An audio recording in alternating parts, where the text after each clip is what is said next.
This was a man who came to this issue from the perspective of a libertarian Republican, a man who believed that government was better off staying out of most things. You know, as many of you know, what links the libertarians in the drug policy reform movement and all the people who embrace harm reduction in the drug policy reform movement is that we both believe that when it comes to governmental drug policy, the principle should be first, do no harm. First, do no harm. And this governor is going to go down in history as the man who broke this thing open. Would you please welcome Governor Gary? I have to believe that this country is founded on life, liberty, and the pursuit of happiness. And I've dedicated my governorship to making sure that there's a level playing field, that there's equal access to that American dream. I believe in limited government. I believe in lower taxes. I believe in an eye for an eye. You do harm to somebody, whether that's violent crime or whether that's property crime, I think that you should be punished. I believe in individual property rights. I believe in the right to bear arms. I believe in a woman's right to choose. I believe in individual accountability and responsibility. I believe in the Constitution of the United States of America. I believe the war on drugs is a miserable failure. Governor, why is it that you're talking about this issue when there are so many other important issues to be talked about? Why are you talking about this issue? You know what, there is not a bigger issue in this country that is going unaddressed. When you consider, and I'm governor of the state of New Mexico, when you consider that 50% of what we're spending on law enforcement, 50% of what we're spending on the courts, and 50% of what we're spending on the prisons is going to the war on drugs, again, when we have all the needs that we have out there, is there a bigger issue in the country facing us today that is not going addressed? No, there is not.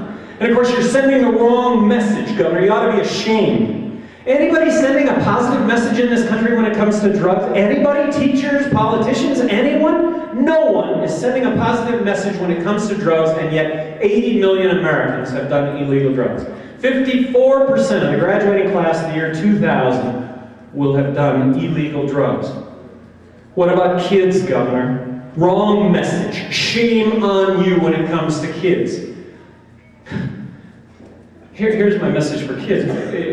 Kids, I love my kids. I love my kids. So I would hope that when it comes to kids, the message to kids is that we love them, that we tell them the truth about pot, we tell them the truth about others, we tell them the truth about others. 150,000 people die every year from their use of alcohol. I don't think that surprises anybody, and I'm not talking about drinking and driving now, I'm just talking about the consequence of doing alcohol. They estimate 150,000 people die every year. 100,000 people die every year as a consequence of legal prescription drugs. I was shocked to find out, and I ask people all the time, how many people died from cocaine and heroin? Well, when they find out that only 10,000 people died from that, I think they're kind of taken aback. And of course, you know, marijuana doesn't even make the list. And the response is, well, it's because of our policies, Governor. It's illegal. These are illegal substances. These are against the law. Wake up, Governor. That's why there's so few deaths. Well, baloney. Baloney. Overdose is a function of prohibition. If we can control these substances, we can arguably bring them down. And yet, wake up, America. Which one of these substances gets you arrested? And how many people are we arresting every year? We're arresting 1.6 million people a year. That is like the equivalent of the population of the state of New Mexico every single year. 800,000 of those arrests are marijuana. Out of those 800,000 marijuana arrests, 400,000 of those arrests are Hispanic. Tell me that half the users of marijuana in this country are Hispanic, and that falls very disproportionately on New Mexico, which has the highest percentage of Hispanics of any state in the United States. And blacks, and we've heard about it during this conference. I mean, if you are arrested as a black, it's seven times that you're more likely to actually spend time behind bars. So what do we need to do? Well, what we need to do is, first of all, we need to legalize marijuana. We need to adopt harm reduction strategies for all these other drugs.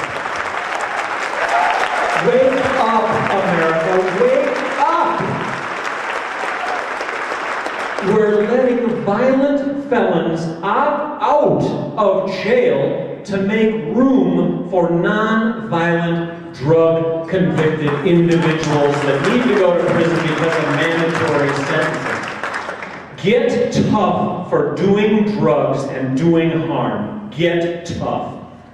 Marijuana is a gateway drug, Governor. Legalizing it is going to only lead people to using harder drugs. I say you legalize marijuana and you truly do away with the gateway aspect, because people, the guy that sells you marijuana now also has other things in his bag. Legalize marijuana, control it, regulate it, tax it, and you're going to do away with a huge gateway aspect when it comes to marijuana.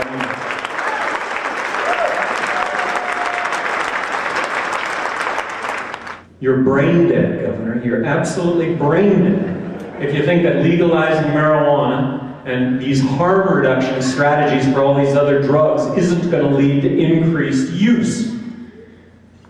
That is an absolute fundamental flaw in what we're doing in this country today. We are measuring our success on the basis of use.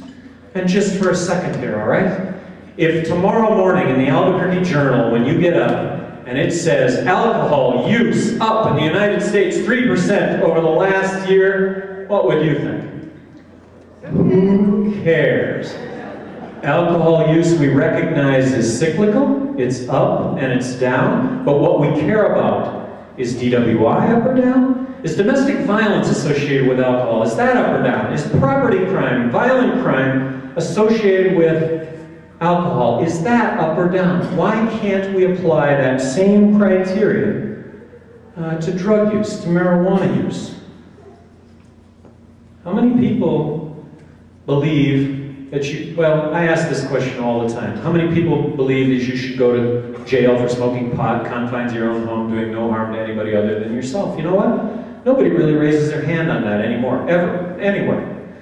But then I ask the same group, how many people believe you should go to jail for selling pot? A few more hands go up. Selling a lot of pot, a lot more hands go up.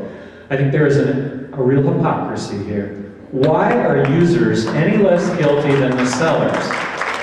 And there is a hypocrisy here, and if the sellers wouldn't exist if they weren't for users. So in a way, I think that there's a whole myth surrounding the idea of pusher. That in all these transactions, it's always sellers seeking out buyers. And then I talk about student loans with people. How many of you think you should have your student loan taken away from you if you're convicted on drug-related crime, even if it's paraphernalia? A lot of hands go up. Well, you know, that's okay. I mean, it's the law, and if that's the law, why maybe you should get your student loan taken away.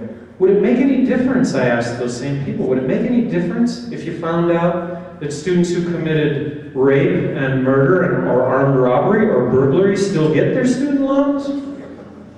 Yeah, it makes a really big difference. Legalize marijuana, and I believe that there will be overall less substance abuse. And so, Governor, I guess you want to make it. I was just on the radio the other day, Portland, Oregon.